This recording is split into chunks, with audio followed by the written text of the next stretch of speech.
Before we dive in, don't forget to like, subscribe, and share this video with your friends and family. Also, let me know in the comments where you're watching from and what time it is for you. Thanks. I still remember that day like it's burned into my skull.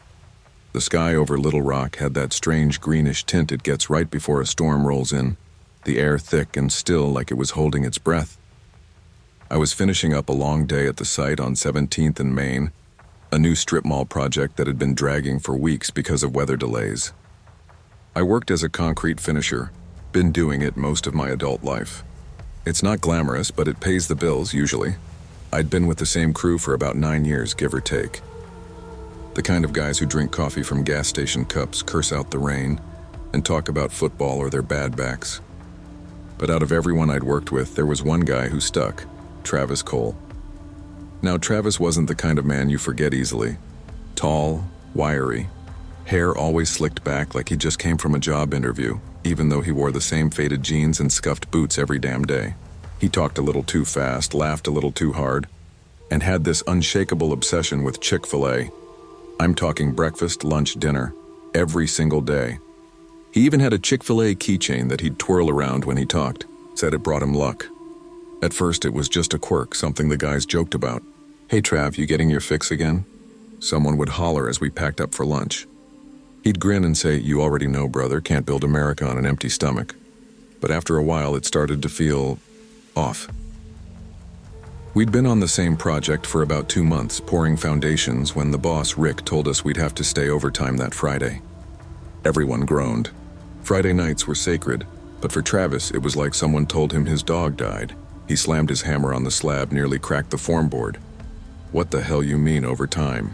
he barked. Rick sighed. "We're behind, Travis. You want a paycheck, you work the hours." "I've got somewhere to be," Travis said, voice shaking. "Where, Chick-fil-A?" Rick sneered, half joking. That's when things turned ugly. Travis went red, veins popping on his forehead. "Don't talk about Chick-fil-A like that, man. You don't know nothing about it." Everyone froze. I'd seen people snap from stress before, but never like this. He grabbed a scrap piece of plywood and slammed it against the ground, then his own head. Again and again. Blood trickled down his temple, mixing with sweat and dust. "Jesus Christ, Travis." I ran over, grabbed his wrist. "Stop, you're gonna kill yourself." He dropped the board, panting. "I just wanted my sandwich." Rick fired him the next morning, but 2 days later he was back on site like nothing happened. He told Rick he needed the hours and swore it wouldn't happen again. And somehow Rick let him stay. Fast forward to late May. The forecast was ugly. Tornado warnings, thunder, the works. Most of us figured we'd get sent home early, but Travis showed up before dawn, rain gear on, hammer in hand. "Bro, you hear the sirens last night?" I asked him as I poured coffee into my thermos. He grinned. "Heard 'em. Still made it to Chick-fil-A before they closed, though." I chuckled. "Man, you got issues." "Yeah," he said softly. "I do." That reply stuck with me. By noon, the wind had picked up so bad that the scaffold started swaying. Rick finally called it. "Pack up!" Everyone out before this turns ugly. We all scrambled, tossing tools into the truck. But Travis? He stayed. "Trav," I yelled. "Let's go, man. It's coming down hard." He didn't look up. Just kept hammering nails like he was racing time. I jogged over, rain pelting my face, boots sinking into mud. "You're gonna get struck by lightning or something, idiot." "Let's go." He muttered, "Can't stop now. Need to finish before Chick-fil-A closes." I blinked rain out of my eyes. "You're soaked, dude. What's wrong with you?" He turned, and for a split second I saw something in his eyes like hunger, but not the kind you fix with food. "You wouldn't understand," he whispered. "It's not just food. It's what keeps me together." That sent a chill down my spine. We clocked out eventually. I rode shotgun in his old Chevy Silverado, same as always. Rain hammered the windshield, wipers working overtime. The storm outside was nothing compared to the one brewing in his head. He was quiet for a while. Then I said, "Look, I didn't mean to piss you off earlier. You've been weird lately, man. You okay?" He gripped the wheel tighter. "I'm fine. Just tired. You sure?" "I just need that sandwich, bro." I sighed. "You and that damn sandwich." That's when the radio cut to static, and the emergency alert tone blared. "Tornado warning for Pulaski County. Seek shelter immediately." "Hey, Trav, turn it around," I said. "Let's head home, hit Chick-fil-A another day." He shook his head. They're open till 10. We got time. The sky's green, man. That's not we got time weather. He didn't answer.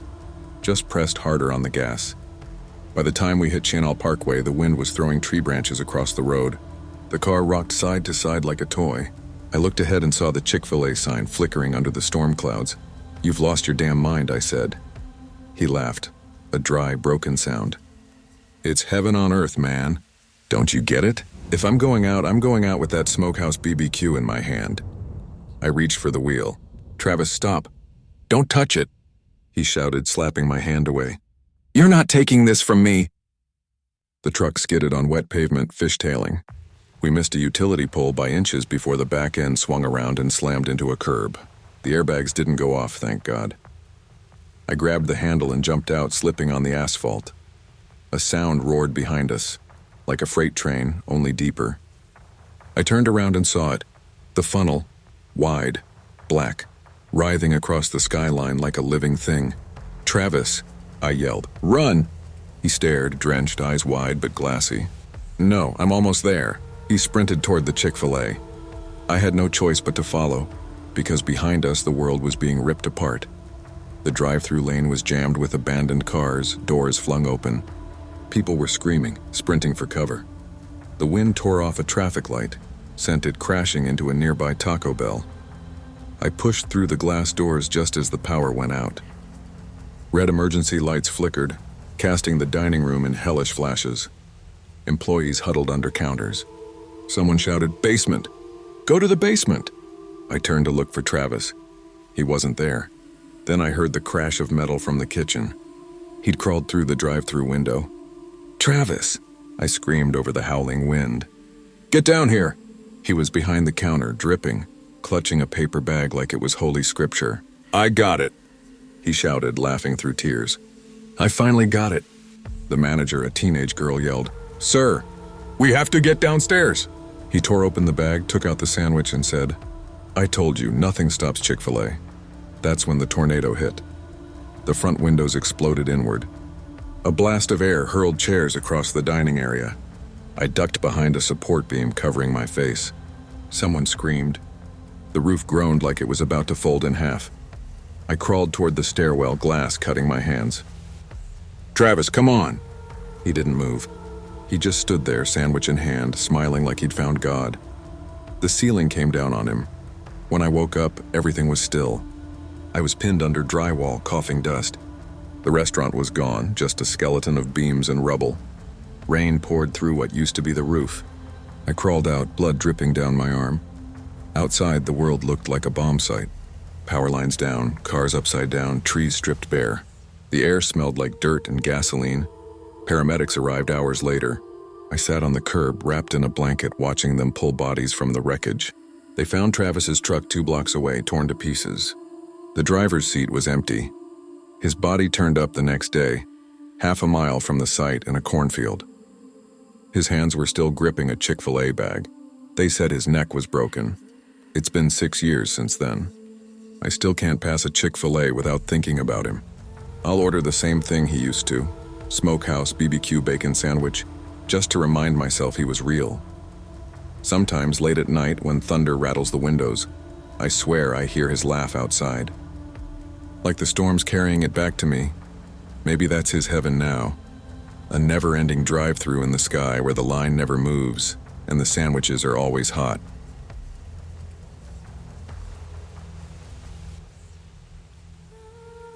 I remember thinking that the hum of the soda machine was louder than usual. It was a Tuesday night, the kind that dragged its feet. The Chick-fil-A sat on the edge of Hollow Creek, a town so small the mayor still pumped his own gas. By 9:45 p.m., the dinner rush had vanished, leaving the scent of fryer oil and lemon fresh cleaner hanging heavy in the air. I was the closer that night. My name's Ian Porter, 23, college dropout, trying to save enough to get back on track. The uniform still felt new. Stiff collar, red polo with my name tag slightly crooked. My manager, Kelly, poked her head out of the office. "Almost done up front?" "Yeah," I said, wiping the counter. "Just giving the tables a last once-over." She smiled, the tired kind of smile managers wear. "Good. I'll finish the drawer and then you can lock up." I liked the quiet shift. Nobody barking orders, just the hiss of the fryers winding down and the buzz of the fluorescent lights. Still, that night the quiet felt different, too dense, like sound itself was holding its breath.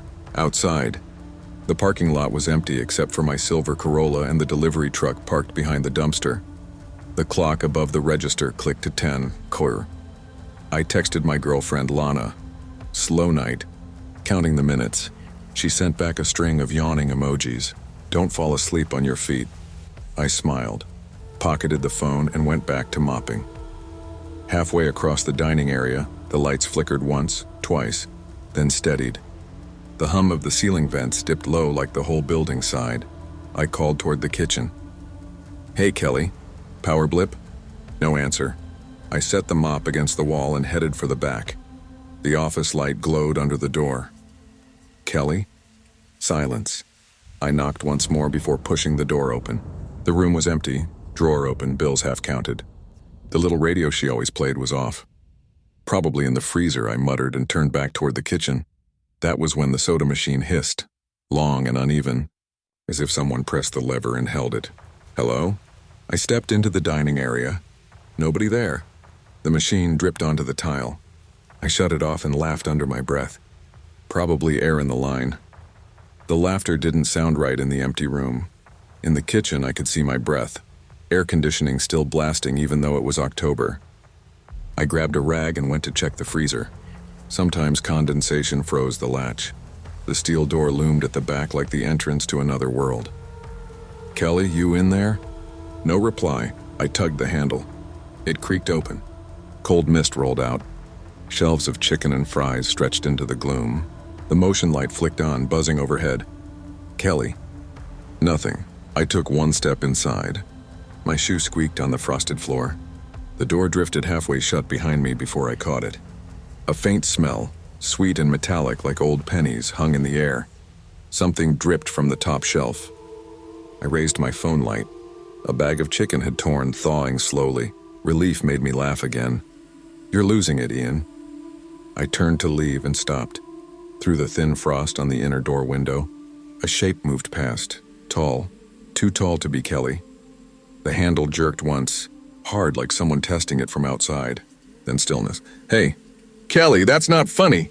Silence. My pulse pounded in my ears. I counted to 3, threw the door open, and stepped out. Empty kitchen. Back at the counter, I grabbed my phone. One new message. Unknown number. You shouldn't be here after dark. A chill crawled up my arms. Probably a prank. We'd been getting weird calls all week since the grand opening. I typed back, "Who is this?" No response. I looked at the time, 10:23, just 37 more minutes. I could survive that. I turned the music on low, an old country playlist. It made the place feel normal again. Then the song warped mid-chorus, slowed to a crawl, the singer's voice stretching like melted tape. I smacked the screen, nothing changed, the speakers hissed and a whisper slid through. Still hungry, I ripped the cord out. Silence again. The front doorbell chimed. I nearly jumped out of my skin. A man stood just inside. Tall, gray jacket dripping from the rain I hadn't even noticed had started. His face was half hidden under the brim of a baseball cap. "Sorry, we're closed," I said automatically. He didn't answer, just stared at the menu board, breathing slow. "Kitchen's shut down, sir. We open again at 6, still nothing."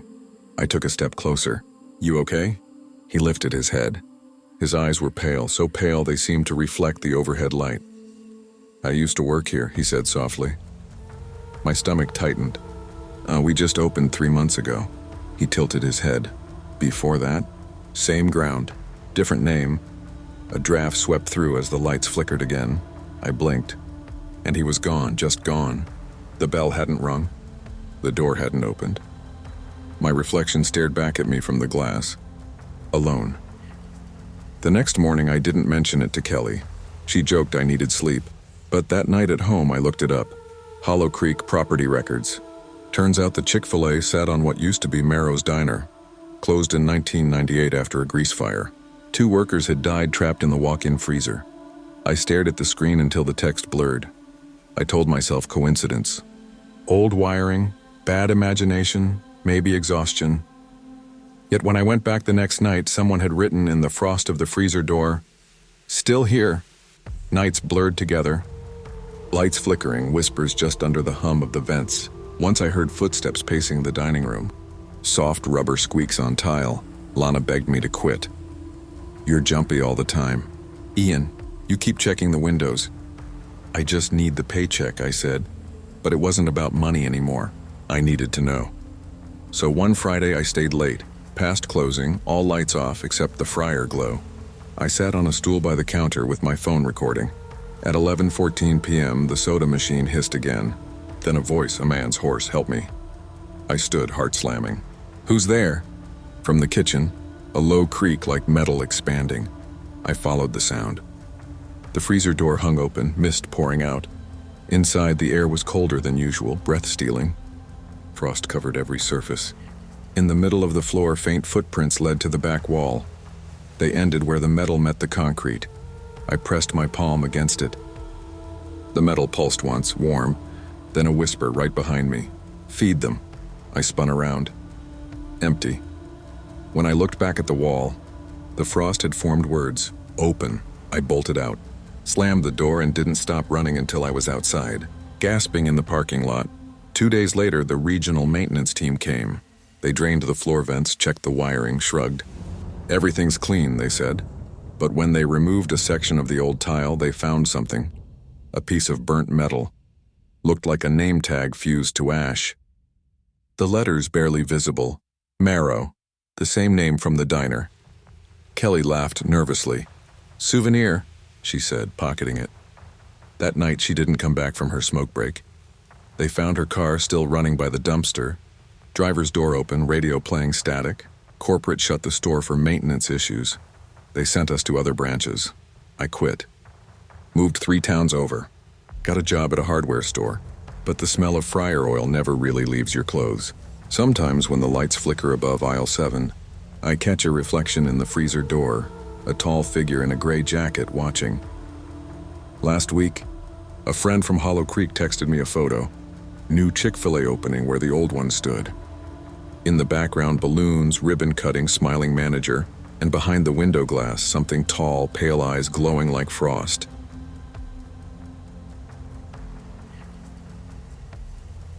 I still remember the smell of that night. Grease, cold air, and the faint scent of snow. It was the grand opening weekend of our town's first Chick-fil-A, and for a small place like Larchwood, that was a pretty big deal. We didn't get many new things around here. Most stores were old or closed before they had a chance to shine. But this was different. There were balloons tied to every light post. A small marching band had played at the ribbon cutting earlier that day, and the mayor had even shown up for a photo op. I was 17, a high school senior saving up for college. Chick-fil-A wasn't my dream job, but it was my first real paycheck. And honestly, I liked the idea of being part of something new in town. My mom kept saying it would look good on my resume. That Friday, I was scheduled for the closing shift, 4 p.m. to midnight. It was snowing softly when I arrived, the sky already dark by the time I parked. Inside, the place buzzed with excitement. Families filled every booth. Little kids pressed their faces against the play area glass, and the air smelled like waffle fries and fresh chicken sandwiches. "Hey, rookie," called out my coworker Riley from behind the counter. "Grab a headset. Drive-thru line's already insane." I threw on my uniform cap and joined her. For hours it was chaos, order after order, smiling until my face hurt, and trying not to mess up anyone's name. Around 9 p.m., the rush finally slowed. Most families had left, and the last of the dinner crowd was trickling out. The manager, Mr. Vance, came by holding his clipboard. "All right, team," he said, clapping his hands together. "We'll start cleaning up early tonight. But we've got a special guest coming for the evening crowd. The cow's making an appearance." Everyone groaned or laughed. "The cow?" I repeated. "Yeah, the mascot. Some guy from corporate Senate," Vance said. "They want to make a few social media posts. He'll be walking around waving, doing his thing. Just make sure he doesn't knock over any kids," Riley snorted. "Because that totally happened once." I laughed, shaking my head. By 9:30, the cow had arrived. Or rather, the guy in the costume did. He didn't say much. Just nodded at Vance, slipped into the back to change, and reappeared 5 minutes later as a 7-foot-tall, black and white mascot with a plastic grin that caught the light in a way that made me slightly uncomfortable. Kids were delighted, though. The cow waved, took pictures, and high-fived a few toddlers. The restaurant filled with laughter again for a moment, and everything felt normal. But then I noticed something weird. When the cow wasn't performing, he just stood still. Not moving, not talking, not doing the usual goofy waving mascots do. His head would tilt slow and deliberate like he was studying people. "Who's in there?" I asked Riley quietly. "No idea," she said. "I thought maybe one of the guys from morning shift, but I didn't recognize his shoes." "Why? He's just weird," I whispered. The cow turned then like he'd heard me. For a second I thought his gaze, or what should have been his gaze, locked right on me. Riley nudged me. "Come on, don't get creeped out. It's just a dude in a costume." By 10:30 most customers had left. Only a few stragglers remained. A couple eating slowly near the window, 2 teens scrolling on their phones in a booth, and a tired mom gathering her kids from the play area. I went around wiping tables. When I reached the booth near the play zone, I noticed the cow standing right outside the glass wall and staring in. The play area lights flickered faintly, reflecting his plastic smile back at me. The mom glanced up and frowned. "That's kind of creepy, isn't it?" she said under her breath. I forced a smile. "Yeah, he's just doing his job, but something in my gut told me otherwise." A few minutes later, I looked again, and he was gone. "Hey, where's the cow guy?" I asked Riley. "Probably changing," she said. "He's done for the night." But when I checked the back hallway where employees clocked out, no sign of him. The costume bag he came in with was sitting open on a chair, empty. At 11:15, the snow picked up hard. The windows rattled and the wind howled against the side of the building. "Looks like a blizzard," Vance muttered, checking his phone. "Roads might get slick. We'll close up early once everything's spotless." I nodded and went to sweep the dining area. The power flickered once, twice. Then the lights dimmed and buzzed back. "Probably the storm," Riley said, but her voice sounded tense. From the play area came a faint sound like rubber squeaking. We all froze. "Probably just wind," I said quickly. "It's pushing on the glass," but Vance frowned. "There's no windows that open over there." He walked toward the play zone, flashlight in hand. I followed behind. The tunnels and slides were dark, shadows cutting between the colored plastic. "Nothing moved. See anything?" I whispered. He shook his head. "No, but the door's open." The small access door, the one that let workers clean the play area, was cracked open by an inch. "I'm sure someone forgot to latch it," Vance said. But his tone lacked confidence. He pushed it shut and turned the lock. "Let's finish up and head home." By 11:30, the parking lot was a blur of snow and white light from the street lamps. We were almost done when Riley screamed. I spun around. She was standing by the front counter, pointing at the glass. There, through the foggy window, stood the cow, just standing in the snow. His costume covered in frost, the fake eyes glinting under the light. "Is he locked out?" Riley whispered. Vance walked over slowly, tapping the glass. "Hey, you okay out there?" The cow didn't move. Then, and this part I'll never forget, he lifted a gloved hand and slowly pressed it against the glass, leaving behind a wet, streaky print. My stomach dropped. "All right," Vance said after a pause. "I'm calling security. Something's not right." He stepped away to make the call, leaving me and Riley staring at the window. The cow turned its head slightly, toward me. The call didn't go through. The storm had killed the signal. We decided to wait it out, pretending to keep working.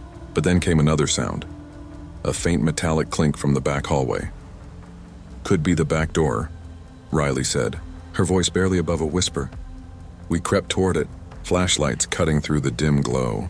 The air felt heavier somehow, like the storm outside was pressing down on the building.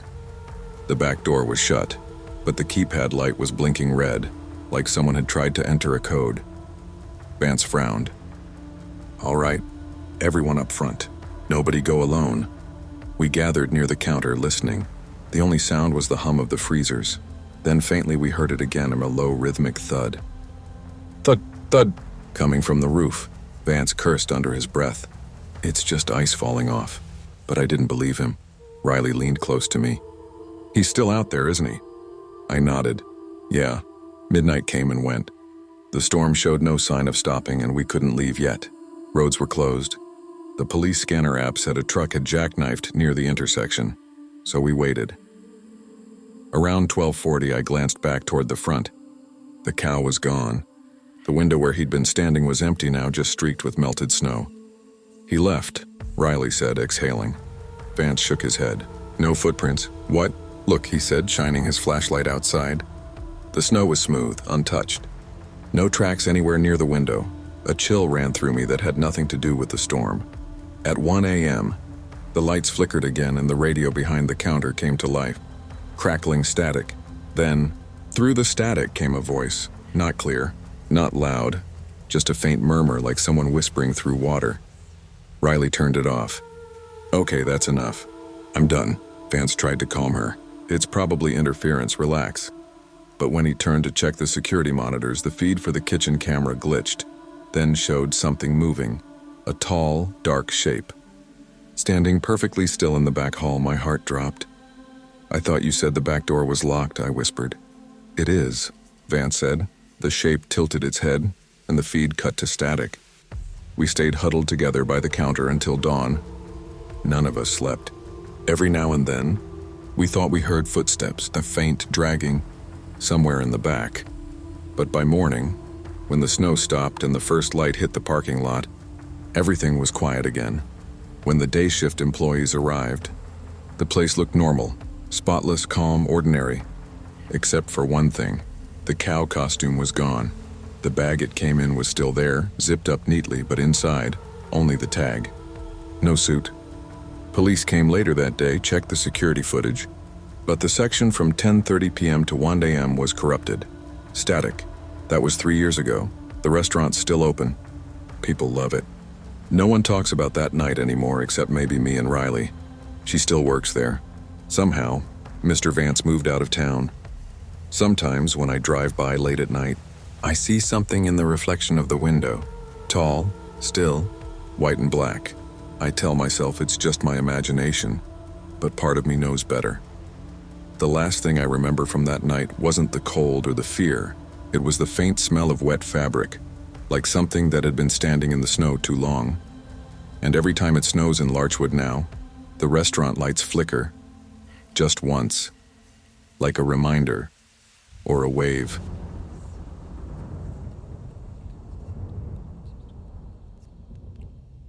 It was one of those southern nights that felt thicker than it should have been. The kind where the air clings to your skin and the street lamps hum louder than they should. The kind of night when the air conditioner outside your window sounds like it's struggling for breath. On the outskirts of Macon, Georgia, a small Chick-fil-A sat off the old highway exit, tucked between a Dollar Tree and a self-storage facility that hadn't had a new tenant since 2016. Most of the town had stopped going there after the new mall opened 20 minutes north. But for a few locals, this Chick-fil-A was still a quiet corner of routine and habit, a comfort place. Among them was Hannah Moore, a 22-year-old college dropout working the night shift. She'd tell anyone she was saving money to go back to school, but the truth was simpler. She didn't know what she wanted anymore. Working nights gave her space to think, or at least that's what she told herself. That night, Friday, February 2nd, would be her last shift. She didn't know it yet. The store closed to customers at 10 p.m., but the crew always stayed until 11 to clean. By 10:30, the lobby lights dimmed, leaving only the glow from the kitchen and the red open sign flickering weakly near the drive-thru window. There were 4 of them that night. Hannah, wiping tables and restocking condiments. Marcus, the shift manager, 30, tall, quiet, always humming gospel songs. Tiffany, a high school senior scrolling through her phone whenever Marcus turned his back. And Ben, the new guy hired just 2 weeks ago. He worked quietly, almost too quietly, like someone afraid of breaking something invisible. The weather app had predicted a storm, but in Georgia, storms were like rumors. Half true until they were suddenly everywhere. The air outside felt heavy, electric, like the calm before a sermon. At 10:40, the rain began, soft at first, tapping the glass like fingertips. Then louder, then constant. Marcus checked his watch. All right, y'all, let's finish up fast. I don't want to get stuck here if the power cuts. Storm's not that bad, Tiffany muttered. As if to prove her wrong, lightning flashed, a blinding white streak that lit the entire dining area for a heartbeat. In that flash, Hannah thought she saw something, a figure standing by the glass door, but when she blinked, it was gone. At 10:51, as Marcus was counting the register, the front door clicked. The sound was faint, like metal shifting under weight. Hannah looked up. Someone was standing outside. The lobby was dark now, but the figure was clearly there, pressed against the glass, face unreadable in the glare of lightning. A man in a dark jacket. He wasn't moving. Marcus frowned. "Lobby's closed," he said under his breath. He walked toward the door and motioned for the man to leave. The stranger didn't move, didn't even flinch. Lightning flashed again, and this time Hannah noticed something. The man's reflection didn't show in the glass behind him. Marcus unlocked the door just enough to speak through the crack. "Sir, we're closed for the night." The man tilted his head slightly. Then, softly, almost kindly, he said, "Can I come in? It's raining." Marcus sighed. "Sorry, we're..." But before he could finish, the lights flickered.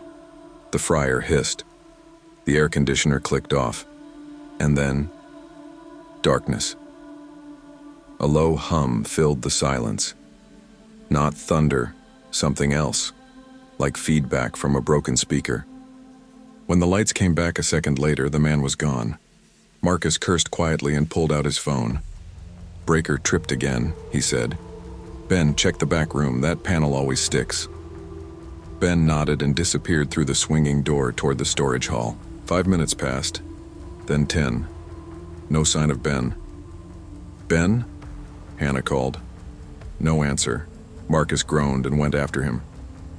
Kid probably got lost again. The sound of his footsteps echoed, fading behind the kitchen. Hannah and Tiffany stood near the counter trying to act casual, but the rain outside had turned violent.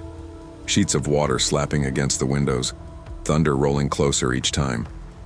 The store felt wrong now, too still, like it was listening. Tiffany whispered, "What if that guy's still around?" Hannah tried to laugh, but it came out shaky. "He's not. Marcus probably..." A crash interrupted her, metal clanging from the back, followed by a single shout. Then silence. The back hallway was lit by the emergency light, a faint red glow spilling across the floor tiles. "Marcus?" Hannah called softly. The smell hit her first, not blood, not rot. Just something stale and chemical, like ozone after lightning. The storage door was half open, swinging slowly. Inside, the shelves were overturned. The breaker panel hung open, wires loose. No one was there, except the floor was wet, but not from rain. It looked like condensation, a thin film of moisture, spreading out in hand-shaped patches as if someone had pressed their palms all along the tiles. She turned to leave, and froze. At the end of the hallway, a shadow stood just beyond the emergency light. The same man, still, watching. Hannah whispered, "Marcus?" The man stepped forward, soundless, deliberate. Then, nothing. The light flickered, and he was gone again. When she ran back to the kitchen, Tiffany was staring at the drive-thru headset, her face pale. "It's the radio," Tiffany said. It turned on by itself." Through the static, a voice was whispering. Slow, broken, like a warped recording. "Stay inside until the lighting goes out." Marcus stumbled out from the storage hallway just then, pale, sweating, eyes unfocused. He didn't say a word. "Where's Ben?" Hannah asked. Marcus looked at her and shook his head once. "Gone."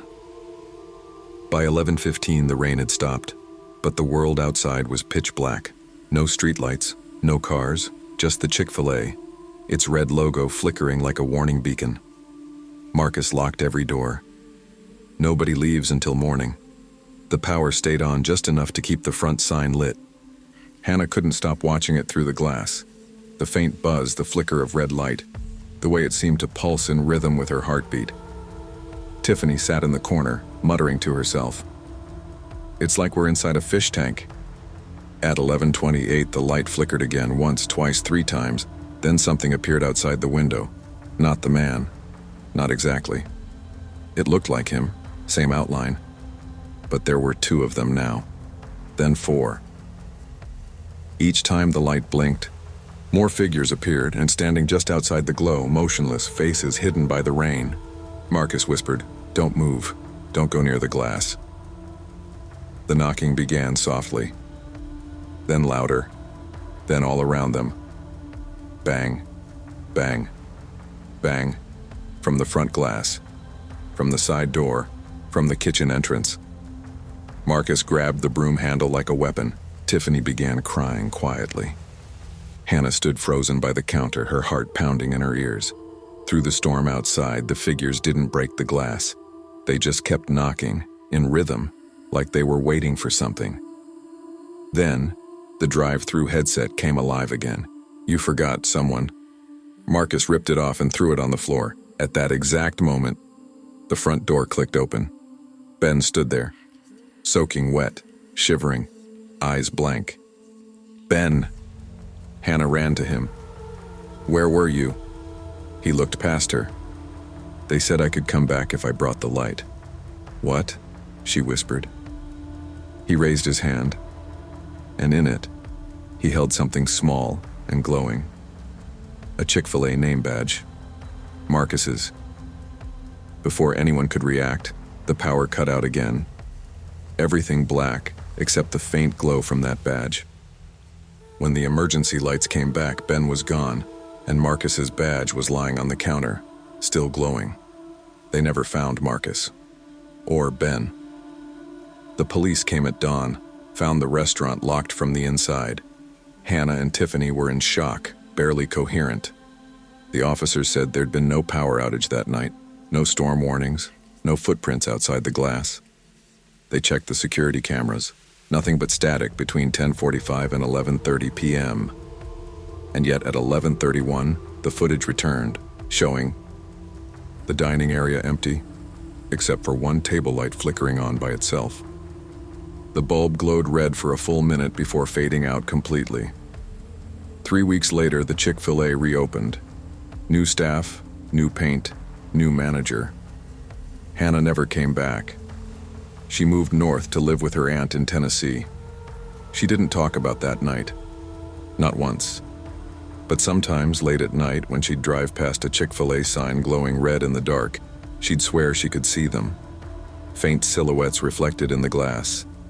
And somewhere, deep in her chest, she'd hear the hum again. The same hum from that night. I'd been counting down to the grand opening for months. In Cedar Valley, population just under 7,000, any new restaurant was an event.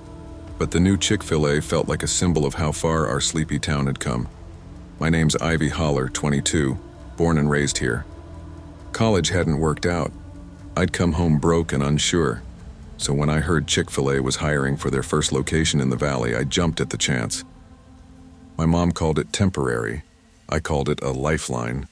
The building sat at the edge of town where the old watermill once stood. The locals said that land was strange. Kids used to dare each other to sneak up there at night. Some swore the woods hummed when the wind passed through. I'd never believed the stories until that summer. I woke at 5 a.m. to the smell of coffee and my little brother's country playlist rattling the walls. "Turn it down, Eli," I yelled. "It's opening day." "Gotta set the mood," he called back. By 7, the parking lot was overflowing. Red balloons framed the doors. Teenagers filmed TikToks, and a local radio host set up a booth shouting, "Come grab the first spicy deluxe in Cedar Valley." Inside, the air smelled like fresh buns and new paint. We'd practiced for weeks, smiles, greetings, service cadence. My pleasure, over and over until it didn't sound like English anymore. Manager Harper Lyle, mid-30s with a voice soft as buttercream, gathered us. "Remember," she said, "folks waited months for this. Be patient, keep calm, keep smiling. We're the start of something big." At the front counter, I met Derek, a college kid working weekends. "Nervous?" he asked. "Little bit," I said. "Feels like the whole town's watching." "They are," he grinned. By 9, the line wrapped around the building. Laughter, chatter, the constant beeping of fryers. It was chaos, but happy chaos. Parents snapped photos of their kids holding waffle fries like trophies. Then came the mascot. A giant black and white cow costume stepped from the back hallway, our Eat More Chicken hero. The crowd cheered. The cow waved, stomped a little dance, high-fived a toddler. But when it turned toward me, I felt odd. The costume's eyes were painted on, yet somehow they seemed to meet mine. The cow tilted its head slightly, too slow, too deliberate. "Who's in the suit today?" I asked Derek. He shrugged. "Supposed to be Ben from kitchen." Ben was a chatterbox. Whoever wore the suit now was silent. For a while, nothing happened. But every time I looked up, the cow was somewhere different. Standing near the soda machine, then by the window, then half hidden behind the play area glass. Kids waved.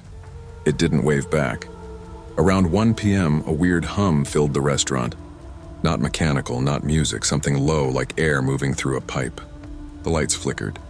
People clapped, thinking it was a power surge. Harper called to maintenance, but the phone line hissed with static. The cow stood dead still near the door, head tilted again. Harper asked me to check the fuse box. I slipped into the back hallway where the hum grew louder. The air was colder there. "Hello?" I called. My own voice sounded muffled. The breaker panel looked fine, but on the wall above it, faint outlines, symbols scratched into the drywall. Circles overlapping, almost like a map. Someone had drawn them beneath the paint. When I touched one, a static snap hit my finger and the fryer alarms out front screamed. "Everything okay?" Derek yelled from the kitchen. "Yeah, just a short." I lied. I came back out to see the cow standing by the counter again. A little boy tugged its tail, giggling. The mascot turned its head so slowly the boy stopped laughing. Harper stepped in, light but firm. "Hey buddy, go back to your table, okay? Cow's tired." The cow's gloved hand lifted, just a small wave. But the smell that came with it wasn't sweat or costume foam. It was old, damp earth and iron. At 3 p.m., dark clouds rolled in. Rain hammered the roof so hard it drowned the music. The crowd thinned, but those who stayed looked uneasy. A few phones buzzed. No service. "Storm must have knocked a tower," Derek said. The hum returned, deeper now, vibrating in the floor. Plates trembled.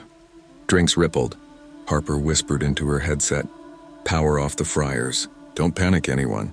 A woman in line asked, "Is this part of the grand opening gimmick?" I forced a smile. "Just thunder, ma'am." Then the mascot moved. One long, dragging step toward the center of the dining room. Everyone turned. The cow raised its arms as if to gesture, but the joints bent wrong, elbows reversing inward. Someone laughed nervously. "Nice animatronics." The cow lowered its head. The floor beneath it darkened like grease seeping upward. I swear the air temperature dropped 10 degrees. My breath fogged.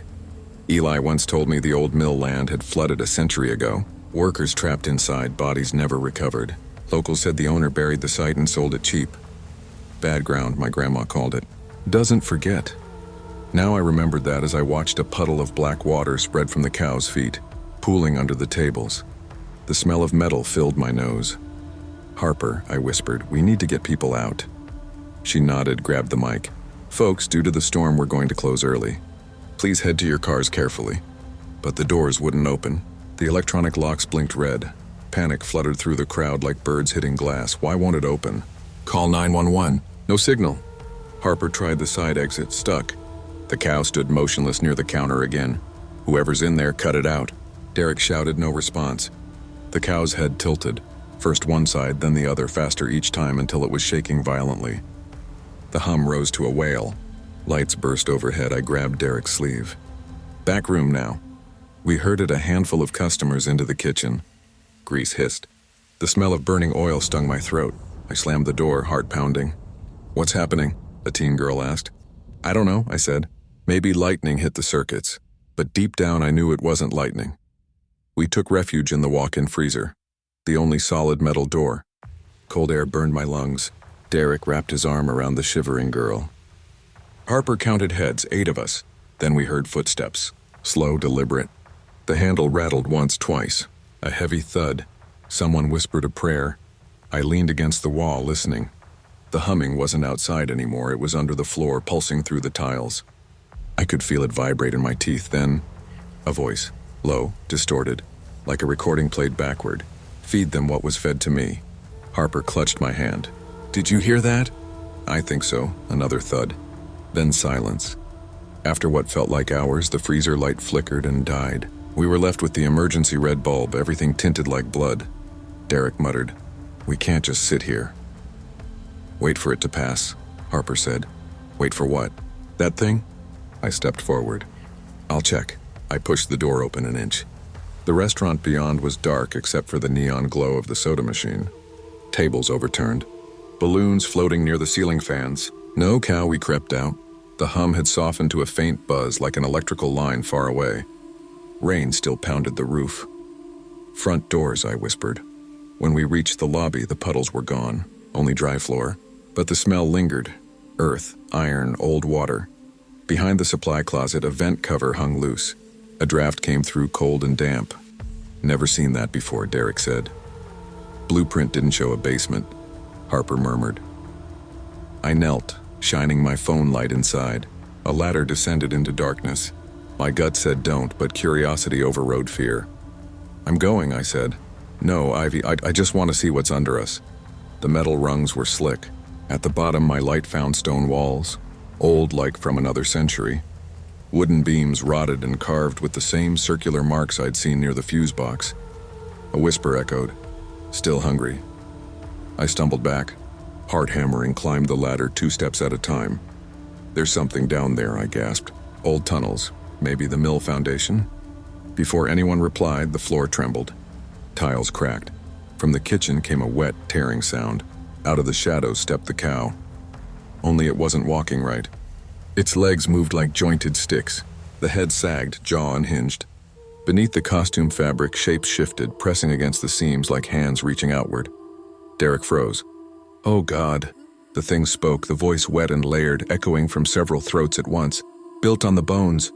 "You feed on our ground," Harper screamed, grabbed the fire extinguisher and sprayed. The creature staggered, steam rising where the foam touched. The hum peaked to a deafening shriek. I yanked the side door handle again. This time it gave way, the lock melted clean through. "Run!" I shouted. We spilled into the storm. Rain drenched us instantly. Lightning flashed, illuminating the sign. Cedar Valley Chick-fil-A grand opening. The bulbs inside the letters flickered and died one by one until only A remained glowing red. People from nearby stores stared as we stumbled out, coughing, soaked. No one believed us at first. "Just another power outage," they said. When the police arrived, the building was empty. No mascot suit, no puddles, no carvings on the walls, but the smell, still there. 2 days later, Chick-fil-A corporate sealed off the site. "Structural instability," their statement said. They planned to rebuild elsewhere. I couldn't sleep. Every time I closed my eyes, I saw that cow head tilting, heard the voice whispering about bones. Eli tried to joke it off. "Maybe you inhaled fryer smoke, Ivy." But when he said it, the lights flickered. That night, I drove out to the edge of town. The lot was fenced, but through the rain, I saw the ground had sunk in the shape of a huge circle, like something underneath had finally collapsed. I swear I heard a low hum rising from the earth.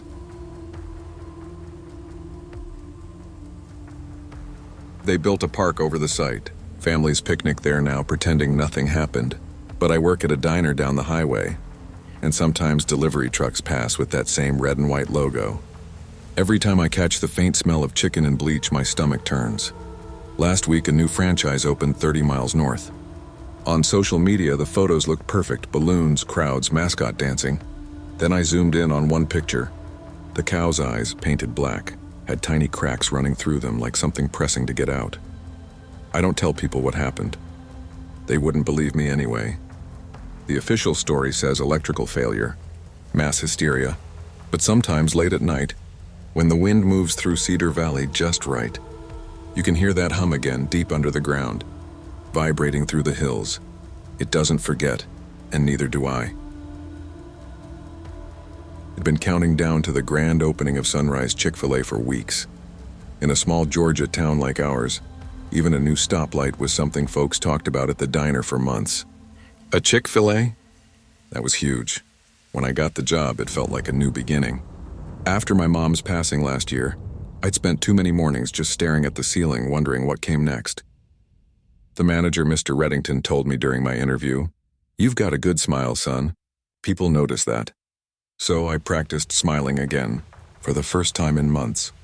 The week leading up to opening day was a blur. Training sessions, cleaning, organizing sauces, learning the "my pleasure" line until it became second nature. The building smelled of new paint and fryer oil, and everyone buzzed with that new store energy. I met my co-workers, Cassie, who worked the register next to me, and Roy, who handled drive-thru orders. We were all locals, all nervous, all excited. We'd even taken a group photo in front of the building 2 nights before opening, under the big red sign that read, "Sunrise Chick-fil-A, opening Friday." I remember thinking, maybe this is where life turns around. Opening morning hit like a festival. Cars wrapped around the building, local news vans parked across the street, and the air was thick with fried chicken and rain that hadn't fallen yet. Inside, we were all lined up behind our counters in crisp red polos and black visors, waiting for that first rush. "All right, team," Mr. Reddington said, clapping his hands. "Let's make this town proud. Remember, and a smile's patience and consistency.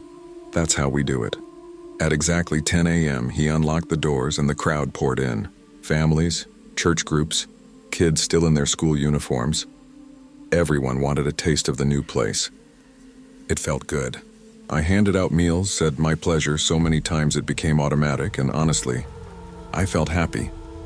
The mascot stood near the entrance, a giant cow in a white shirt with crooked black letters. "Eat more chicken." It waved, posed for photos, and danced a little jig whenever kids passed by. Everyone loved it, everyone except me. Something about that suit unsettled me.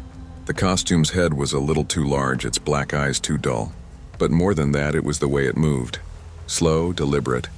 Like the person inside couldn't see well or didn't quite know how to walk like a normal person. I shrugged it off. It was probably just someone sweating buckets inside the costume trying not to faint. Around noon, the line never seemed to end. I was handing out tray after tray, losing track of faces. Somewhere behind me, the ice machine rattled.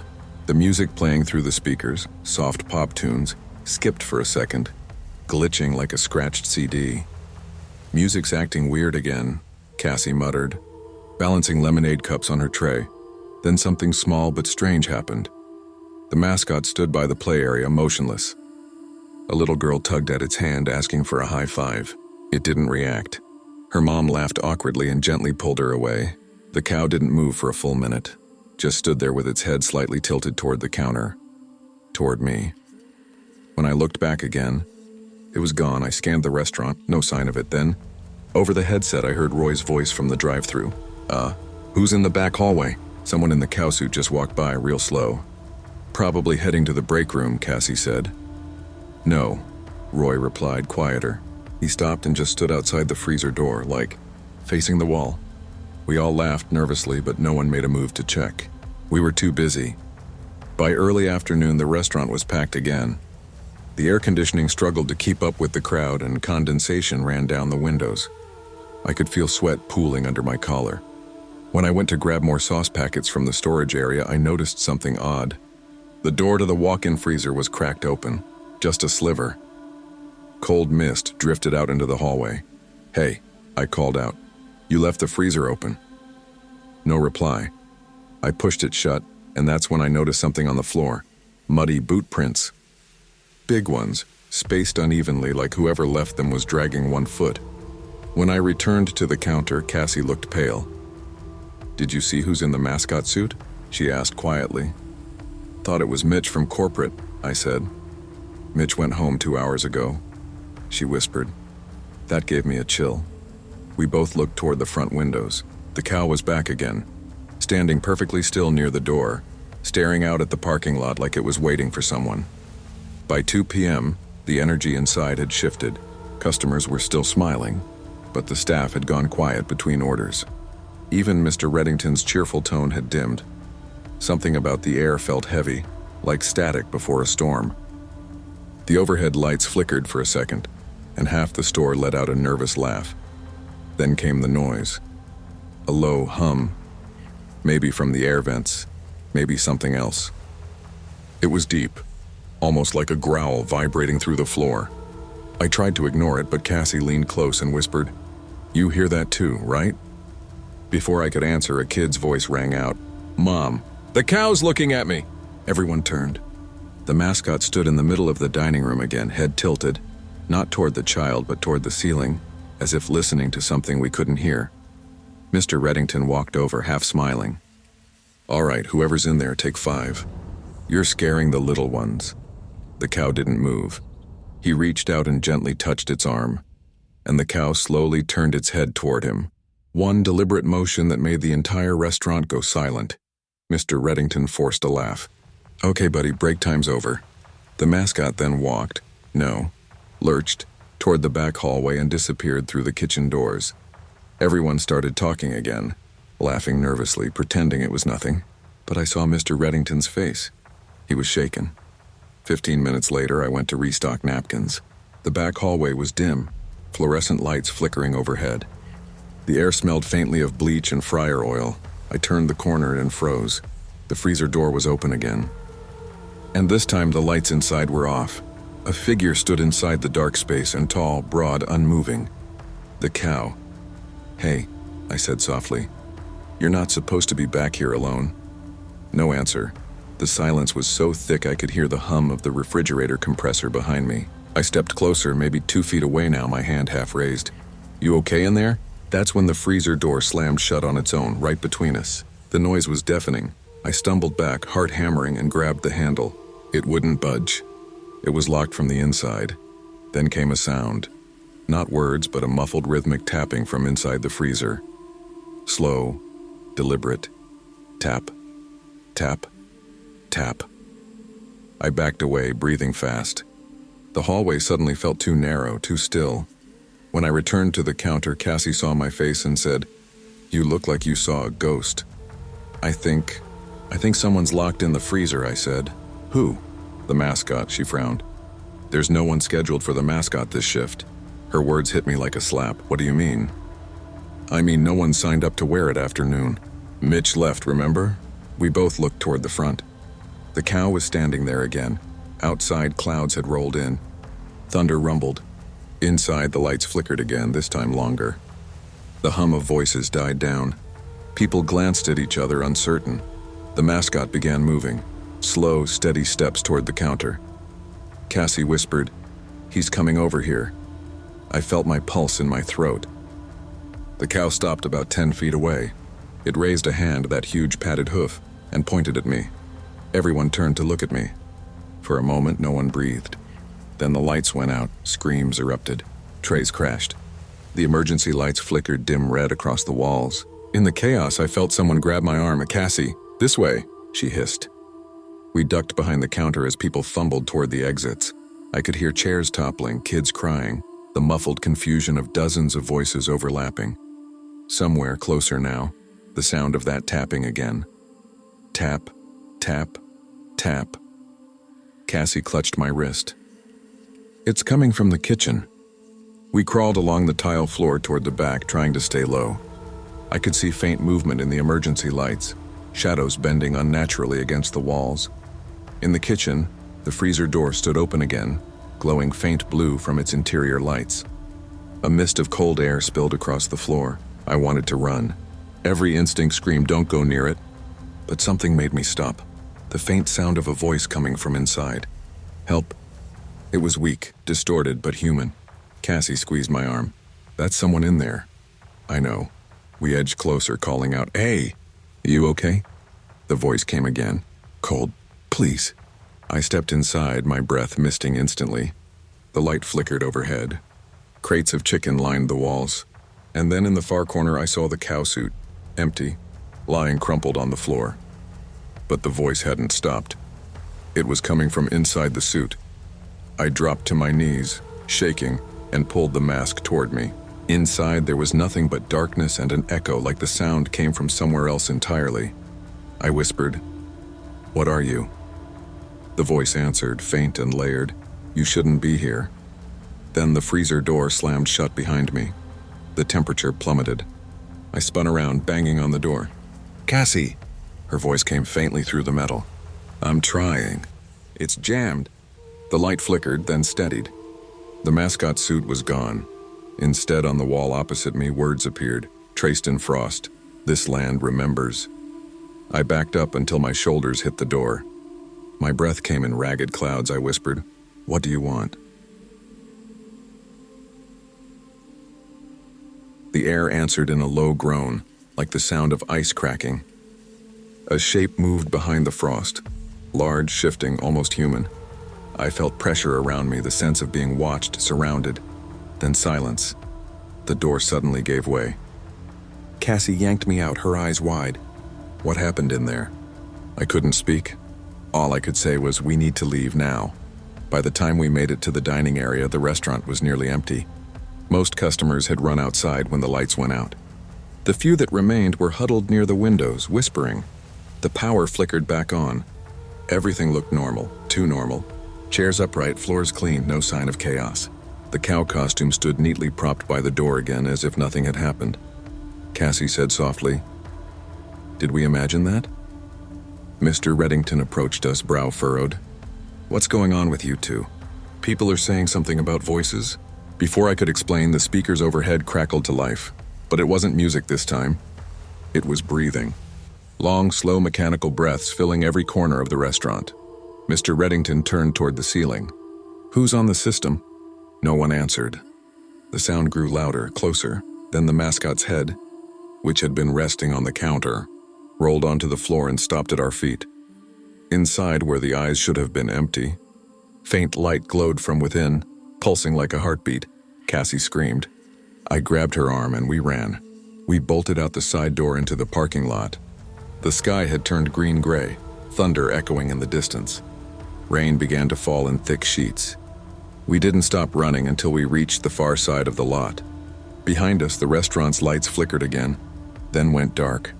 Sirens sounded in the distance. Someone must have called 911.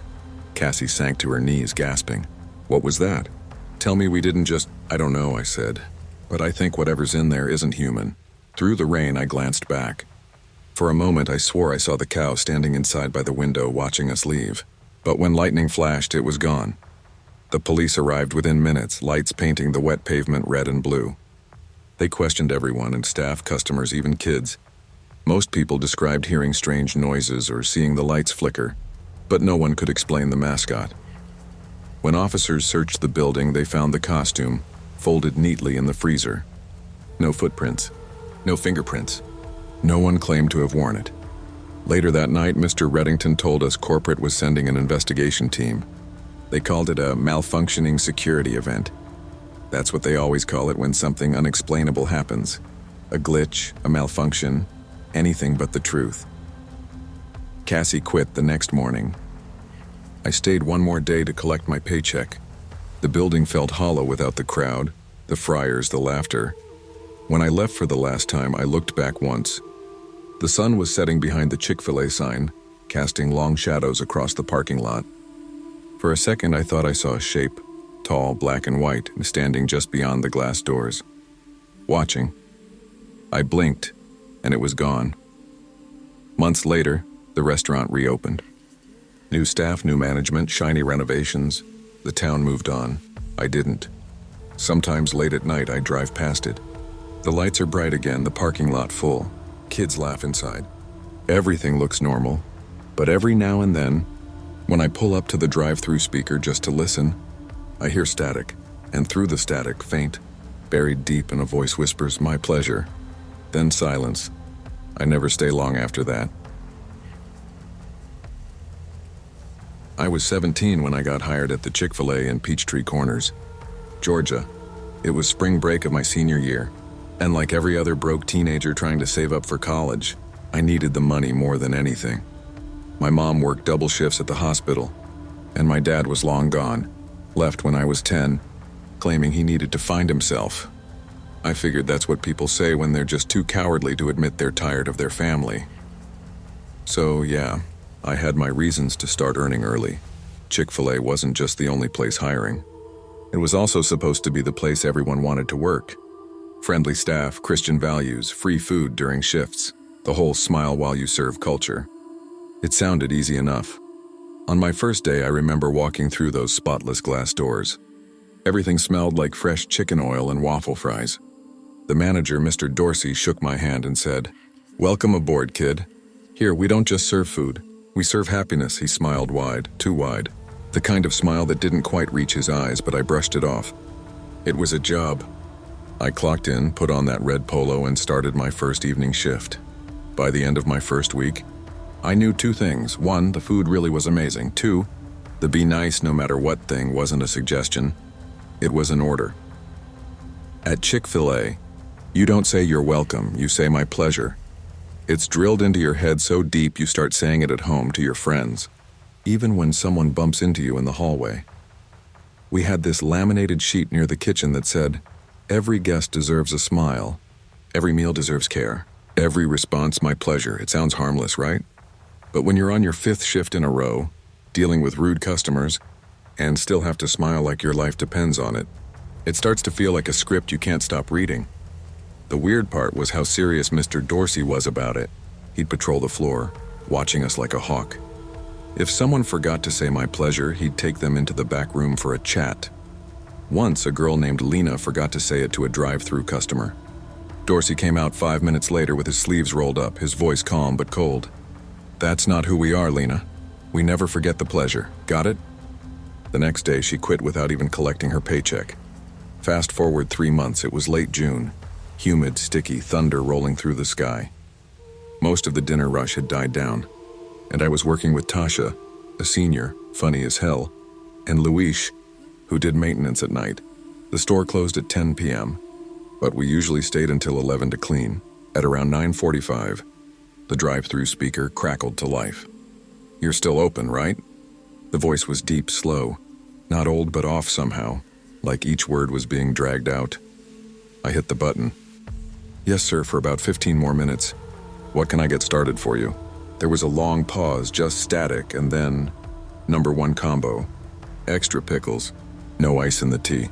"All right, total is $8.93, please pull around." We waited. No car came. Tasha checked the monitor. Dude, there's nobody there." I glanced at the screen. The drive-thru lane was empty. Just rain, flashing against the camera lens. Then, a flicker of movement.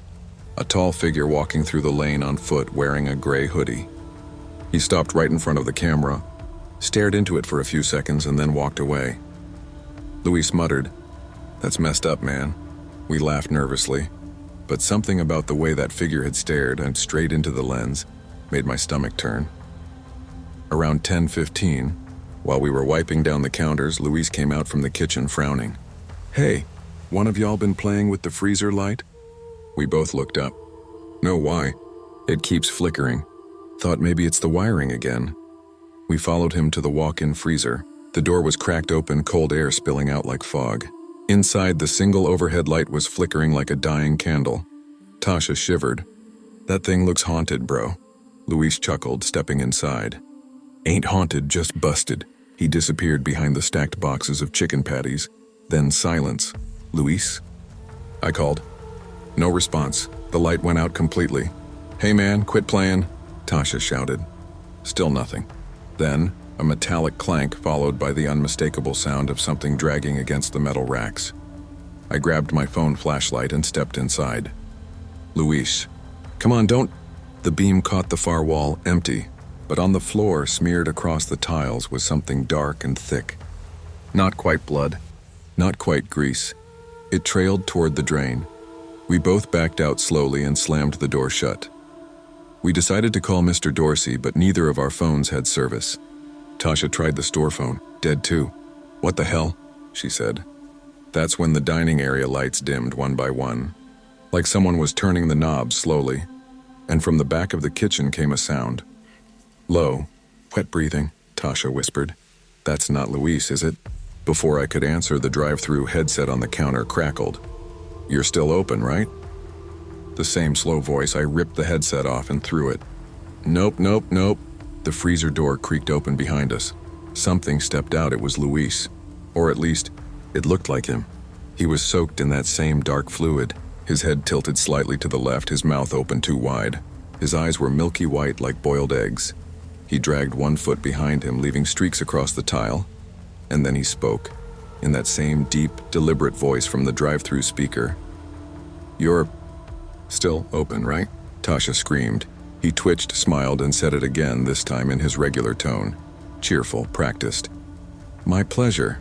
That broke me. I grabbed Tasha's arm and we bolted toward the front doors but they wouldn't open. It was like they were sealed shut.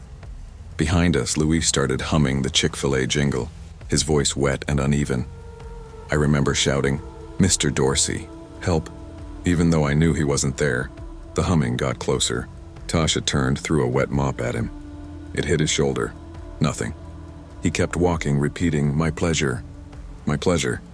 My pleasure." We ran into the back hallway that led to the stockroom. The emergency exit was there. I slammed the push bar and nothing. The alarm didn't even chirp. Tasha was crying now. "We're stuck, Cody."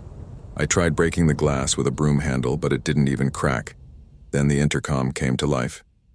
Mr. Dorsey's voice, calm, measured. "Team members, remember our motto. Never stop serving." Even after closing time, I swear I almost passed out. I remembered the security room, tiny next to the office. Maybe there was a phone or something. We sprinted there, locked the door behind us. There were 8 screens showing every camera feed. One showed the dining room, empty. Another showed the drive-thru. The figure was back, standing in the rain. No face, just shadow. Then we looked at the freezer cam. Inside you could see movement, boxes sliding, something crawling on the walls. Tasha whispered, "Oh my God, what is that?" On the monitor, Luis appeared, staring directly into the camera. Only this time his mouth moved differently. It wasn't my pleasure. It looked like he was mouthing, "Let me out." Then the screens went black. The lights in the security room shut off and the door handle began to turn. I found a fire extinguisher in the corner. The door burst open before I could use it, and Luis lunged in. We both screamed. I swung hard, hitting him in the side of the head. His skin cracked like cold plastic. He stumbled back, growling that same wet sound. Tasha pulled me toward the side hallway. The emergency generator must have kicked in. The red lights flickered on, pulsing through the smoke. Everywhere we looked, words were scrawled on the walls in chicken sauce. Serve, smile, stay. I wanted to throw up. We made it to the backlot door, the metal one for deliveries, and it opened. We ran barefoot into the rain, not even thinking, just running until the Chick-fil-A sign was nothing but a blur in the storm. They found us at dawn, sitting on the curb of an empty gas station a mile away. We must have been there for hours. The police said the restaurant was empty. No signs of forced entry, no blood, no Luis, but the freezer door was wide open, and every tray of chicken had spoiled overnight. Mr. Dorsey quit the following week. Corporate said he was relocating. The store reopened 2 months later under new management. They even invited me back to work, but I refused. Still, sometimes when I drive by that Chick-fil-A on Peachtree Corners, the drive-thru speaker crackles even with the lights off, and sometimes, just before I pass, I swear I hear it whisper, "On my pleasure."